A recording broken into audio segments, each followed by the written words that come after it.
예, 몇 주 만에 이곳에서 찬양을 듣게 돼서 새롭게 다가서고 있습니다. 저를 오전에 보자마자 주로 얘기하는 게 오래간만에 본다고 저한테 인사를 나눠주시고 하시는데, 2025년이 시작되면서 마석의 사회복지법인 다문화사랑이 시작된 건 잘 아시겠고요. 근데 그것과 함께 새롭게 시작된 게 있습니다. 다문화사랑에서 지금 하는 사역이 원래는 작년까지 월드피플이라는 선교단체에서 하던 사역들이 대부분 이제 다문화사랑을 옮기면서 월드피플이 없어진 게 아니고요. 월드피플은 예배 위주로 가는 단체로 지금 남아 있습니다.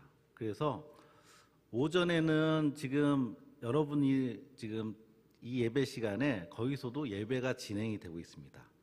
그래서 매달 첫 주는 영상을 통해서 똑같은 예배 신앙을 보면서 예배를 드리고 있고요.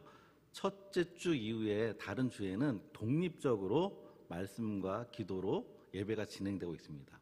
거기서 제가 예배를 주관하고 있기 때문에 거기서 주관할 때 본 예배당에 못 와서 오래간만에 뵙게 되는 것입니다. 많은 기도 부탁드리겠고요. 1월 달부터 그 예배가 시작됐을 때 제가 어떤 말씀으로 설교를 할까 하다가 강해 설교를 한번 해봐야겠다 싶어서 여호수아라는 성경을 선택했습니다. 그래서 계속 진행되는 가운데, 그래서 오늘 예배를 그 진행하는 순서에 맞춰서 하려고 준비했습니다. 그래서 오늘 보시는 말씀은 여호수아 6장에 여러분들이 잘 알고 있는 여리고성 사건입니다. 오늘 여리고성 이야기를 들어가기 전에 여호수아 이 성경을 어떻게 보아야 하는지 먼저 잠깐 설명드리고 들어가겠습니다. 이 여호수아서는 가나안 땅 정복의 이야기와 이 정복 이후에 각 지파의 배분의 이야기로 되어 있습니다. 먼저 여기서 왜 하나님은 이 가나안을 약속하셨는가, 이 질문을 한번 드려보고 싶습니다.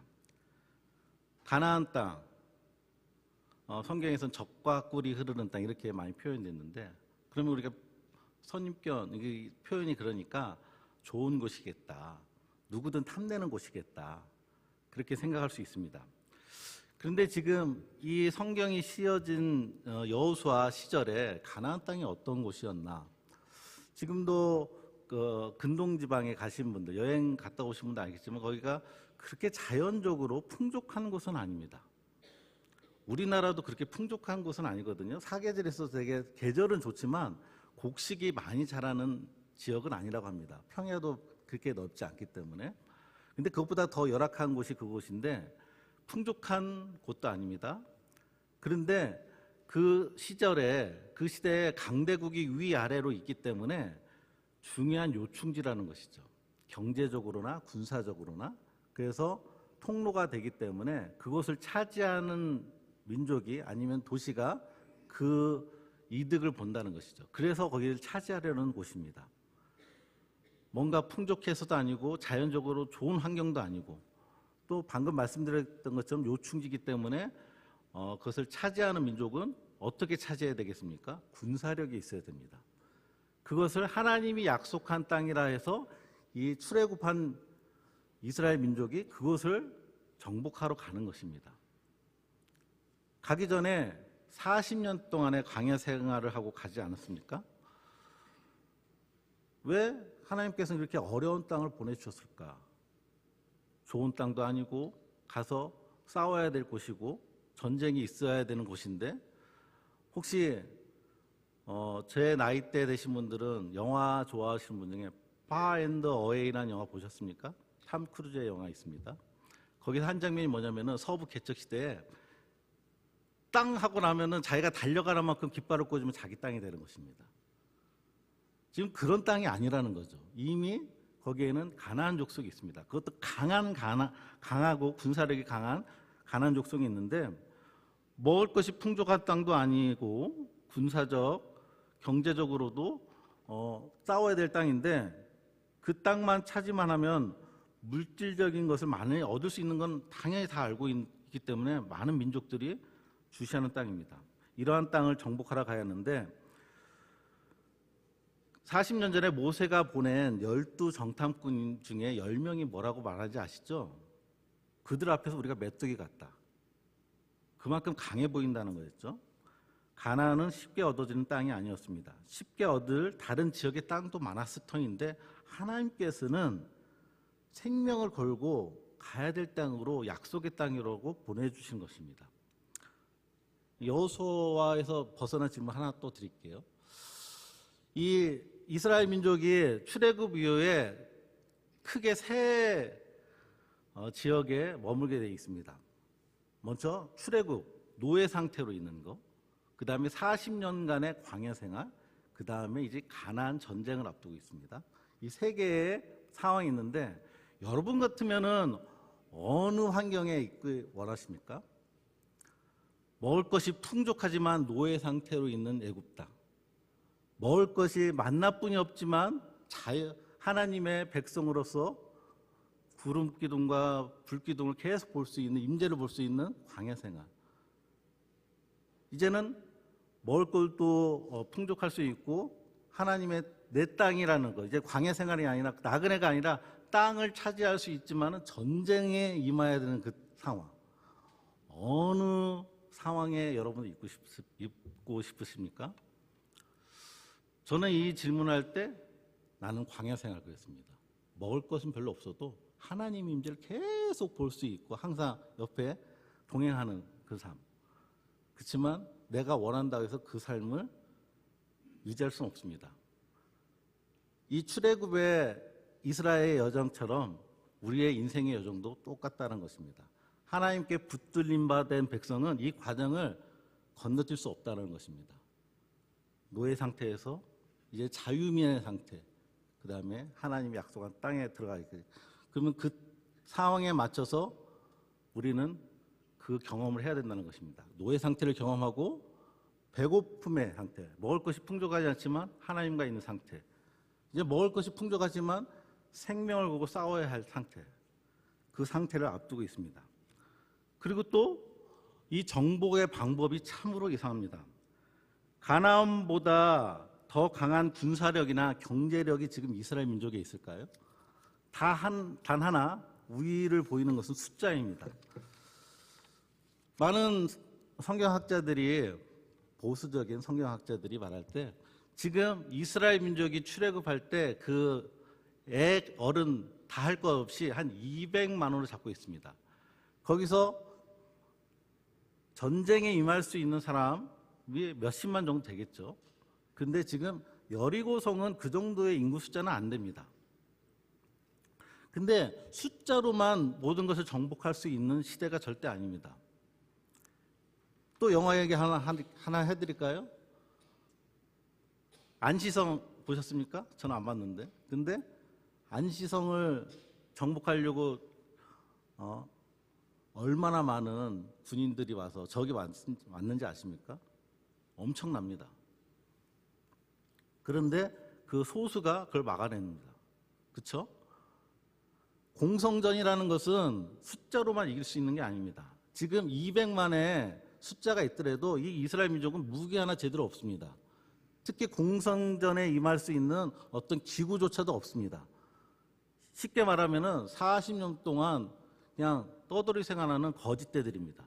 거짓대들이 와서 이 여리고성을 정복한다 했을 때 여리고성 사람들이 얼마나 두려워했을까요? 두려워한 존재는 딱 하나 있습니다. 라합의 가족입니다. 다른 여리고성의 주민들은 아이고 저 거짓대들 여기 와서 뭐하나 하고 있을 것입니다. 만약에 겁을 먹는다 할지라도 공성전의 최대의 약점은 뭐냐면은 지속성입니다. 오랫동안 할 때 이제 성 안에 있는 식량이 물이 떨어졌을 때 그때 문제되는 거지 않습니까? 근데 지금 여리고성의 이 장면은 그렇게 길게 끌지 않습니다. 이제 식량이 떨어졌을 때 얘네들이 항복하고 나올 때까지 포기하고 있는 그런 장면이 아니지 않습니까? 그렇기 때문에 여리고성의 사람들이 아직 시간이 지난 것도 아니기 때문에 겁먹을 시기가 아니라는 거죠. 그리고 더 이외인 것이 이 정복의 방법이라는 것입니다. 여호수아 1장 6절에서 8절을 한번 다 같이 읽겠습니다. 여호수아 1장 6절에서 8절입니다.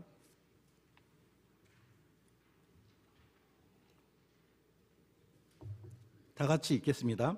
강하고 담대하라. 너는 내가 그들의 조상에게 맹세하여 그들에게 주리라 한 땅을 이 백성에게 차지하게 하리라. 오직 강하고 극히 담대하여 나의 종 모세가 내게 명령한 그 율법을 다 지켜 행하고 우로나 좌로나 치우치지 말라. 그래야면 어디로 가든지 형통하리니 이 율법책을 내 입에서 떠나지 말게 하며 주야로 그것을 묵상하여 그 안에 기록된 대로 다 지켜 행하라. 그리하면 내 길이 평탄하게 될 것이며 내가 형통하리라. 이제 여리고성 정복에 나서는데 정복의 방법을 하나님께서 가르쳐 주셨습니다. 익히 잘 아시듯이 7번 7일 동안 도는 겁니다. 마지막에 7번 돌고 마지막에 침묵했던 것을 깨고 소리를 지르는 거죠. 여러분 같으면 어떻게 생각됐습니까? 너희들 숫자가 많지 200만이 되는데 거기서 싸울 수 있는 남자들 장정들 다 골라내서 몇 달 동안 군사훈련 시켜줄게, 원포인트 레슨 해줄게 하면서 그렇게 해서 이제 쳐들어가야지 상식적이지 않습니까? 근데 그렇게 군사력을 모집한다지 군사력을 키우는 방법으로 정복하라가 아니라 그냥 돌라는 것입니다. 언약궤를 메고 돌라는 것입니다.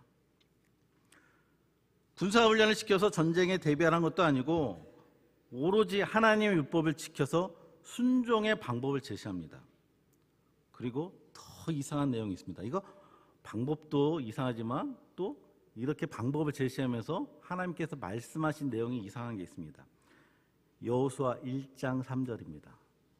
여호수아 1장 3절을 다 같이 한번 읽겠습니다. 내가 모세에게 말한 바와 같이 너희 발바닥으로 밟는 곳은 모두 내가 너희에게 주었노니. 이미 너희에게 주었다고 말합니다. 이제 너희가 하나 둘씩 차지해 가야 돼. 내가 여기까지 이끌었으니까 너희도 잘해야 돼가 아니라 너희에게 이미 주어졌다. 주어졌으니까 너희가 가라입니다. 신학교에서 배울 때 이걸 미래 완료형이라고 얘기합니다. 이미 주어진 거라고 얘기합니다. 지금 처해진 상황을 봐서는 아직 가나안 땅에 들어가지도 않았고요. 그리고 전쟁도 치르지 않았는데 이미 가졌다고 주어졌다고 하나님께서 말씀하시면서 이제 들어가라는 것입니다. 전쟁의 방법도 이상하고 전쟁을 대하는 생각도 이상합니다. 세상의 방식과 방법의 관점으로 보면 한없이 이상한 전쟁이 이 여호수아의 전쟁입니다. 우리는 세상의 방식이 아닌 믿음과 영적인 관점에서 이 여호수아를 바라봐야 되고 이 전쟁들을 바라보아야 한다는 것입니다. 이 가나안 땅의 정복은 너의 노력이 아닌 인간의 열심이 아닌 하나님, 나 하나님이 해가는 것을 너희는 보라는 것입니다. 여호수아 5장 13절에서 15절입니다. 여호수아 5장 13절에서 15절 이 구절도 다 같이 한번 읽겠습니다. 여호수아가 여리고에 가까이 이르렀을 때 눈을 들어 본즉 한 사람이 칼을 빼어 손에 들고 마주 서 있는지라. 여호수아가 나아가서 그에게 묻되 너는 우리를 위하느냐 우리의 적들을 위하느냐 하니 그가 이르되 아니라 나는 여호와의 군대 대장으로 지금 왔느니라 하는지라. 여호수아가 얼굴을 땅에 대고 엎드려 절하고 그에게 이르되 내 주여 종에게 무슨 말씀을 하려 하시나이까. 여호와의 군대 대장이 여호수아에게 이르되 내 발에서 신을 벗으라. 내가 선 곳은 거룩하니라 하니 여호수아가 그대로 행하니라. 이제 첫 전쟁을 앞두고 가려고 하는데 여호수아 앞에 여호와의 군대장이 딱 나타났습니다. 처음 보는 존재니까 두려웠죠. 두려우니까 묻습니다. 너는 우리를 위하느냐 우리의 적들을 위하느냐. 그때 답변이 어떻습니까? 여호와의 군대장이 이렇게 말합니다. 14절에 그가 이르되 아니라 나는 네 편도 아니고 저쪽 편도 아니다. 나는 오로지 여호와의 군대장, 여호와의 이름으로 왔다라는 것입니다. 그러니까 이 전쟁은 너를 도와주러 온 것도 아니고 저들도 도와주는 건 당연히 아니고 이것은 내 싸움이야. 하나님 자신의 싸움이야. 그것을 말하는 겁니다. 하나님 편에 서는 것이지 하나님을 내 편으로 만드는 싸움이 아니라는 것입니다. 하나님이 하시는 일을 보라는 것입니다. 그래서 여호수아의 정복 과정을 무력이나 세상의 힘과 인간의 노력을 통해 얻어지는 정복이 아닌 하나님께서 이미 약속하신 땅을 어떻게 하나님께서 정복하시는지 바라보는 것입니다. 우리가 목도하는 것입니다. 그때 이스라엘 민족에 필요한 것이 무엇이겠습니까? 바로 순종입니다. 이 순종에 가장 필요한 우리의 자세는 무엇일까요? 1장에서부터 계속 여호수아에게 말합니다. 강하고 담대하라. 강하고 담대하라. 제가 한 주 동안 휴가였습니다. 휴가라서 어디 안 갔습니다. 안 가고 밀린 잠을 잤습니다. 밀린 잠을 자다가 중간중간 깨어나잖아요. 제 별명이 곰입니다. 그래서 제 페이스북이 아니죠. 유튜브 제 닉네임이 뭐냐면 설곡의 곰입니다. 그 설곡의 곰. 제가 그래서 이름도 그래서 깜보 이렇게 하는데 제가 곰처럼 잘 자요. 잘 자다가 제 아내가 속탈 정도로 잡니다. 근데 어떻게 저렇게 잘 수 있냐 저한테 얘기합니다. 잘 수 있어요.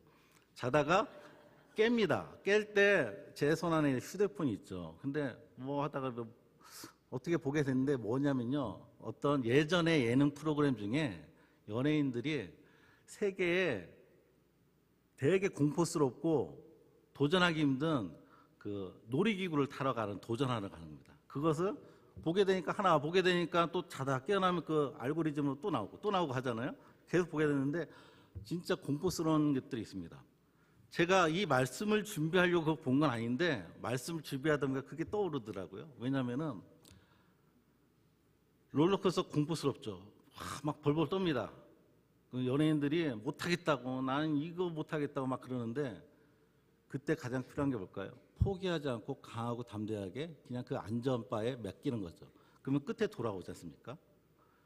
어쩌면은 이 여호수아에게 요구했던 것은 하나님 나에게 다 맡겨라. 맡기면은 된다. 근데 그 공포 때문에 발을 못 디디고 안전바에 의지하 못하고 포기하지 말라는 거죠. 하나님께서 요구하시는 건 어쩌면은 이거일 수 있습니다. 오늘 본문 사건인 여리고성 이야기도 어떻게 정복하였나의 외형적으로 나타난 현상에 초점을 맞추기보다는 그 순종의 내용의 관점에서 보고자 원합니다. 먼저 여리고성은 당대의 가장 견고한 성이었습니다. 여리여리하고 뭐 그냥 흔한 성들이 아니고 그 시대의 가장 강한 성이었다고 여러 고고학자들이 믿는 고고학자뿐만 아니라 믿음이 없는 고고학자들도 그렇게 다 발굴하고 증명을 합니다. 그리고 벌판에 성 하나 딱 서 있는 게 아니고요. 구름 같은데 언덕 같은데 그 위에 또 성을 세운 거라서 엄청 높은 거죠. 그리고 전쟁사에 조금 흥미가 있다면은 공성전에서 수비하는 쪽이 얼마나 유리한지 잘 아실 겁니다. 그런 성이 무너진 것입니다. 이스라엘 민족이 숫자적으로 많을 수 있으나 그들은 훈련된 군인도 아니요 공성전을 치를 무기도 없는데 초반부터 무서워할 여리고성 사람이 아닐 것입니다. 이때에도 하나님께서 여호수아에게 말씀하십니다. 여호수아 6장 2절입니다. 6장 2절을 다 같이 또 읽겠습니다.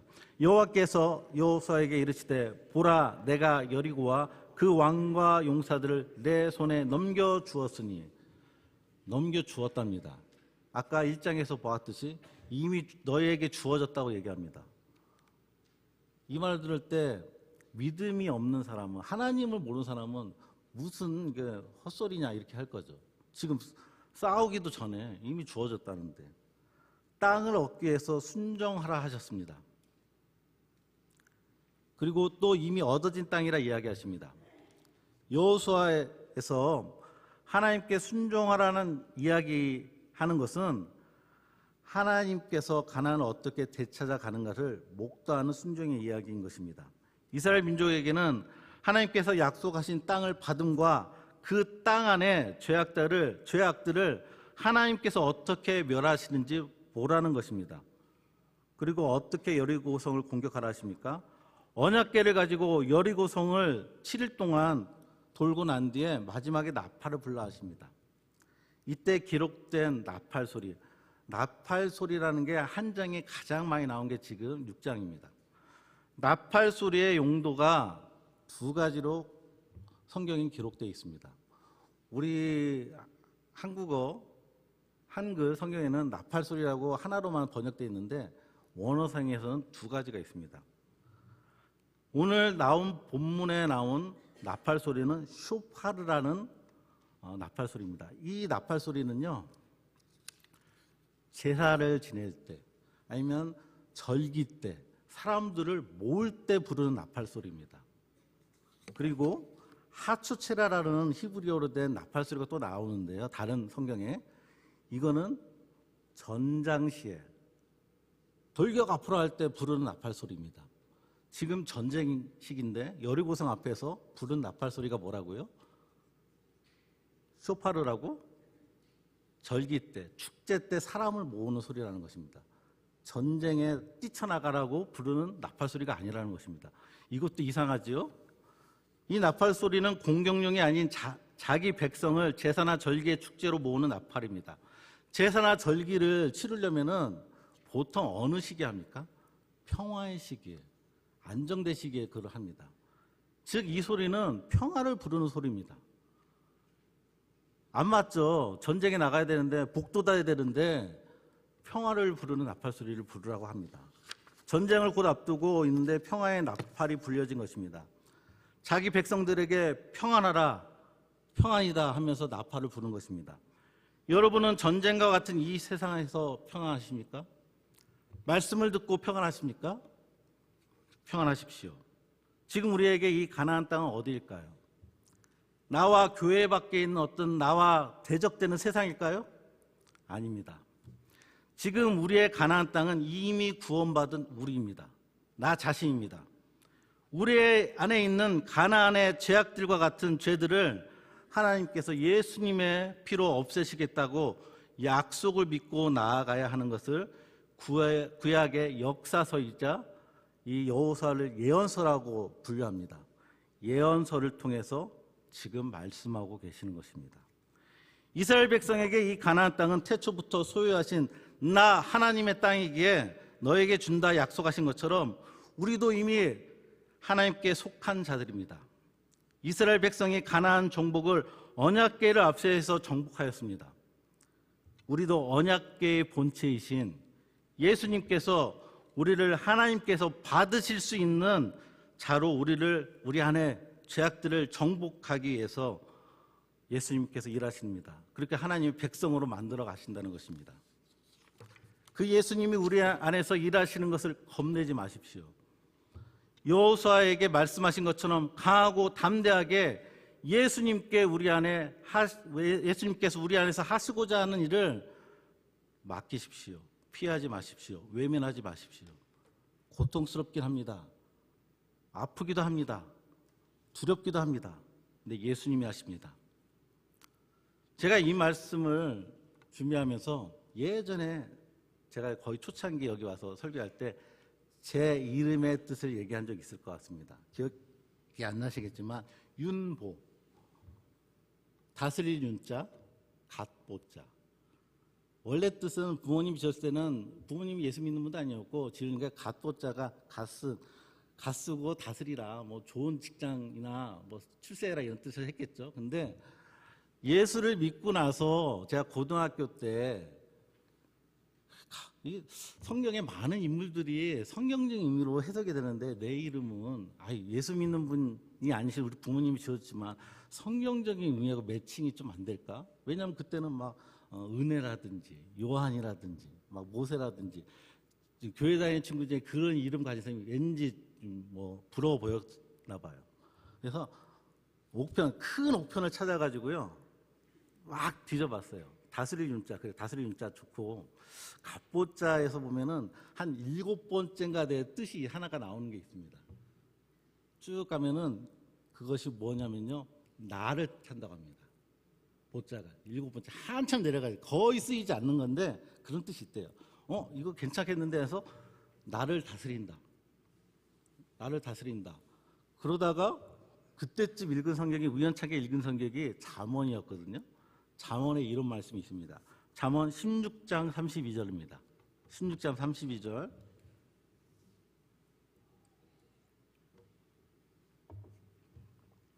제가 읽어드리겠습니다. 같이 안 읽으셔도 됩니다. 노하기를 더디하는 자는 용사보다 낫고 자기의 마음을 다스리는 자는 성을 빼앗는 자보다 나으니라. 내 이름하고 내 이름의 뜻이네. 마음을 다스리는 자, 나를 다스리면은 성을 빼앗는 것보다 낫대. 세상에 어떤 것을 성취하는 것보다 더 나은 자라고 성경에서 얘기하니까 나를 잘 다스려야 되겠구나, 그때 생각했죠. 그래서 저를 다스리려고 많이 자기 수양처럼 했던 것 같습니다. 그런데 그게 어떤 곳에 나타나는지 단적인 예를 들려드릴게요. 여기 남성분들 주로 운동 좋아하시죠? 그리고 운동 중에서도 동그란 공이 들어간 운동 많이 좋아하실 것 같습니다. 그런데 저하고 이제 어떤 스포츠라면은 상대방이 싫어해요. 저하고 하면 제가 못하는 것도 좀 있겠지만은 재미가 없대요. 악을 쓰고 이기려고 안 하기 때문에. 이기려고 하는데 이게 재밌잖아요. 제가 그래도 좀 했던 게 뭐냐면은 당구입니다. 당구인데 친구들이 저랑 치려고 별로 안 해요. 왜냐면은 이기려고 하는데 이게 재밌는데 이기려고 하는 것 같지도 않고, 그런 놈 이겨서 재미도 없고, 또 그런 놈한테 지면 더 기분 상하고. 그러니까 나는 그런 면에서 나를 다스릴 줄 아는구나, 내가 그렇게 욕심이 없구나. 그것 때문에 지금 제 아내한테도 많이 공격을 당하는데 좀 욕심 좀 가지라고 그러는데요. 근데 그래서 제가 뭐 우쭐하고 저 혼자 생각할 때 나는 너희들보다 좀 나를 다스려, 내 마음을 다스려, 이렇게 하고 있었는데 오늘 말씀을 준비하면서 이것은 잘못된 해석이었다. 이전에 내가 해석한 내용은 하나님하고 상관없어요. 불교에서도 가르치고요, 다른 곳에서 다 가르칩니다. 자기 수양하면 되잖아요. 자기 마음을 다스리라 하면 되잖아요. 성경에서 너희들 그렇게 수양해라, 그런 말씀처럼 이 아까운 지면을 환영했을까요? 아닙니다. 근데 성경은 진리잖아요. 왜 성을 빼앗는 자보다 마음을 다스리는 자가 낫느냐? 아무리 큰 성을 빼앗는 자도 그것은 세상 힘으로 빼앗는 겁니다. 근데 마음을 다스리는 자는 하나님이 다스리는 겁니다. 마음이 더 크기 때문에, 이 어떤 성보다도 마음이 크기 때문에, 내가 내 자조가 하기 때문에 만족하기 때문에 그게 아닙니다. 다스리는 주체가 큰 자이기 때문에. 아무리 큰 성을 정복해도 그것은 세상 힘입니다. 그렇지만 한 사람의 마음을 다스리는 분은 하나님이십니다. 하나님이 다스리기 때문에 그 자가 나은 자라고 얘기하는 것입니다. 저는 이 말씀을 그렇게 이제 해석합니다. 마지막으로 여호수아 6장 25절과 여호수아 7장 24절에서 26절, 이 구절을 쭉 읽겠습니다. 여호수아 6장 25절과 여호수아 7장 24절 26절입니다. 여호수아가 기생 라합과 그의 아버지의 가족과 그에게 속한 모든 것을 살렸으므로 그가 오늘까지 이스라엘 중에 거주하였으니 이는 여호수아가 여리고를 정탐하려고 보낸 사자들 숨겼음이었더라. 여호수아 7장입니다. 여호수아가 이스라엘 모든 사람과 더불어 세라의 아들 아간을 잡고 그 은과 그 외투와 그 금덩이와 그의 아들들과 그 딸들과 그의 소들과 그의 나귀들과 그의 양들과 그의 장막과 그에 속한 모든 것을 이끌고 아굴 골짜기로 가서 여호수아에게 이르되 내가 어찌하여 우리를 괴롭게 하였느냐? 여호와께서 오늘 너를 괴롭게 하시리라 하니 온 이스라엘이 그를 돌로 치고 물건들도 돌로 치고 불사르고 그 위에 돌 무더기를 크게 쌓았더니 오늘까지 있더라. 여호와께서 그의 맹렬한 진노를 그치시니 그러므로 그곳 이름을 오늘까지 아골 골짜기라 부르더라. 제가 6장 25절과 7장 24절, 26절을 비교해서 말씀드렸습니다. 6장은 여리고성의 이야기입니다. 7장은 아이성이라는 성의 이름입니다. 이야기입니다. 아이성은 불순종을 통해서 패배하는 이야기입니다. 그 아이성의 이야기를 자세히 하고자 하는 게 아니라 이 6장의 결론 부분에 나와 있는 인물이 라합입니다. 7장의 결론 부분에 나와 있는 사람이 아간입니다. 순종과 불순종입니다.